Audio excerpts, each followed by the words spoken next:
സാമ്പത്തികമായി പിന്നോക്കം നിൽക്കുന്ന കുട്ടികളെ പഠിപ്പിക്കുവാൻ ഇവിടെ പ്രത്യേക സംവിധാനമുണ്ടെന്നാണ് അറിയുന്നത്. പ്രത്യേകിച്ച് ജർമ്മനി പോലത്തെ രാജ്യത്തേക്ക് പോകണമെങ്കിൽ ഇവിടെ പഠിക്കുന്ന കാശ് മാത്രം പോരാ, അങ്ങോട്ട് പോകണമെങ്കിലും ലക്ഷക്കണക്കിന് രൂപ വേണം.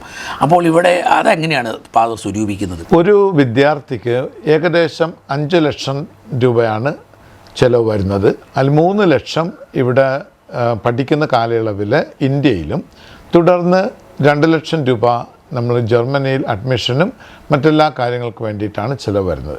അത് സാധാരണ വിദ്യാർത്ഥികൾക്ക്, സാമ്പത്തികമായിട്ട് പിന്നോക്കം നിൽക്കുന്നവർക്ക് അത് അഫോർഡബിൾ ആക്കാൻ വേണ്ടിയിട്ട് സംഹതിയുടെ തന്നെ ഭാഗമായിരിക്കുന്ന ഒരു ജനകീയ ബാങ്കിങ് പ്ലാറ്റ്ഫോം ഉണ്ട്.